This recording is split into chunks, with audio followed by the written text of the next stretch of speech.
Hey guys, what's going on? It's Vic Barry. In today's video, how you can edit cinematic mode footage in the iPhone 13 Pro.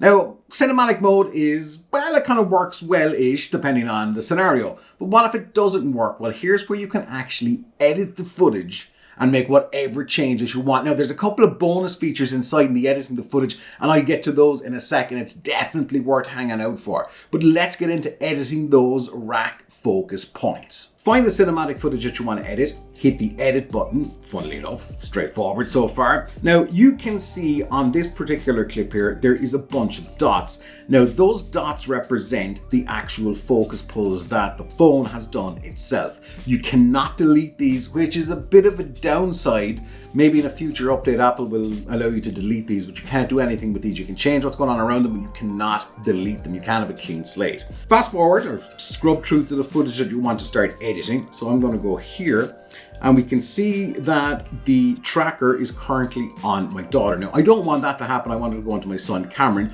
So we have a couple of options, right? So I can tap him, and then it's going to start tracking him, and I can change the f-stop. Now remember, the lower the f-stop, the blurrier the background, and sometimes you're going to get that halo effect, which keep in mind. So I'm going to bring this all the way up to f16 to give you guys a look. You can see there's less blur, and then if we go down to 2.0, there is a lot of that creamy bokeh. Let's tap our f-stop. Now let's go forward to the footage again. Now we can see it's still tracking my son. It's bounced to my daughter again. Now, what if I come along here and I'm going, okay, you know what? I want to go back onto my son. I'm going to tap him and then we can move on. Now, there's a couple of things around here that you really got to pay attention to. Firstly, this little symbol here, that's the tracking. That is turning the tracking off. So it's no longer going to do any of the manual tracking. But if we turn it back on, its manual tracking is back on. So we can change it to whatever we want. And of course, it needs some contrast. So the sharper the edge and what it can see, then the better the AI is going to do. So for example, turn it off and we see we lose that piece of brick or whatever it was. Let's put it back on and there it is. Now, the other thing to note here is there's a very clever trick, and I haven't seen this anywhere. If you tap on the screen and you keep it pressed, like here, AF lock, and we can see AF lock 1.2 meters. That's the LiDAR having a guess at how far away that is. And that's going to keep the focus point there. Nowhere else. That distance, 1.2 meters, and everything else is going to be blurred out depending on whatever rate of bokeh that you have. So we can see at that point, that's gone into focus, and from there on in, that 1.2 meters is going to stay in focus, so we can see that around the grass there. Once you've made any changes that you want, you're not done yet, and here's some extra features which you could do it in photos all the time, but now you can do it in video, and depending on what you're shooting, it can be really, really useful. Before I get to that, we can see at the bottom, we've got our white dots, which is what the phone has done, and then the iPhone 13 Pro, what we've edited here and what we've added our own focus pulls, they're represented in yellow. So if we tap one of those, we can actually delete it, and you can go back and do something else, or you just go, boom, it's gone.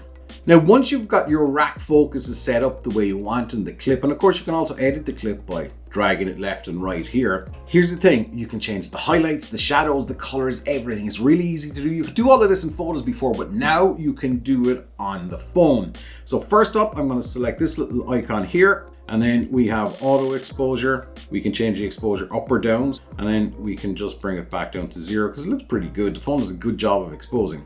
So then the highlights, these are the brighter parts of the image. So we can see here, as I'm increasing the highlights, you can see it in the sky, they're getting demolished. If we bring it down, we can pull back a little bit more of the details. Exact same for the shadows. We can bring them up or down.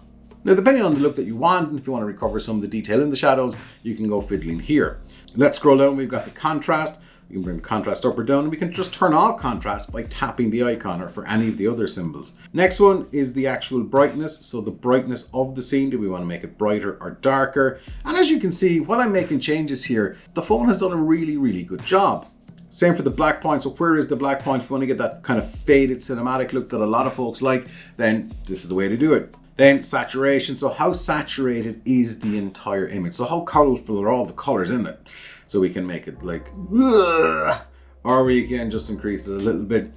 Same with the vibrancy. So the vibrancy kind of affects the reds, greens, and blues predominantly. So we can make it a little bit more, a little bit less. And then the warmth, kind of like white balance. Is it a warm day? Is it a cool day? Fit it around, get the look that you want. Then we're on the tint. Sharpness, do we want to sharpen the image a little bit? Then the definition. It's kind of hard to describe definition. How defined is it? This can get out of hand really, really quickly. Think of it like clarity in Lightroom. It's probably a good way to look at it. So I'm just going to bring this randomly to 32.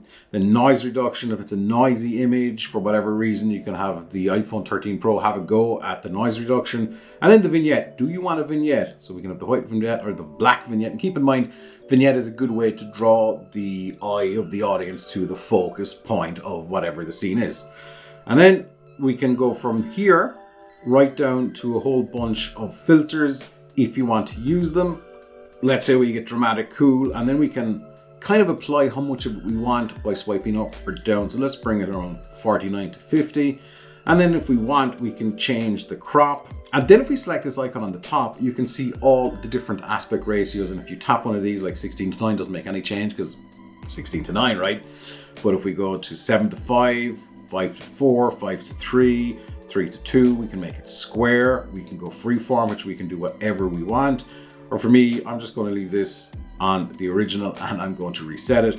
Once you've made any of these changes, all you got to do is select done. And then you can either save the video or save it as a brand new clip. So it's not going to delete the original video. It's not going to overwrite it, but save it as a brand new clip. Saving the video, it's going to take a little bit of a while. Think of this like it's rendering the whole thing out. And then we have our whole new clip. And as you can see, it's made all of those changes, let alone the color changes and the highlights and the shadows and the contrast. Of course, also the focus pulling or the rack focus that's happening, that's in there. That is all there in this brand new clip. And that's how you edit cinematic mode footage on the iPhone 13 Pro. And this is a video that you really should check out. I'll see you in the next one. Until then, don't stop fighting for yourself. I need to loosen the screw. Hang on. Yeah.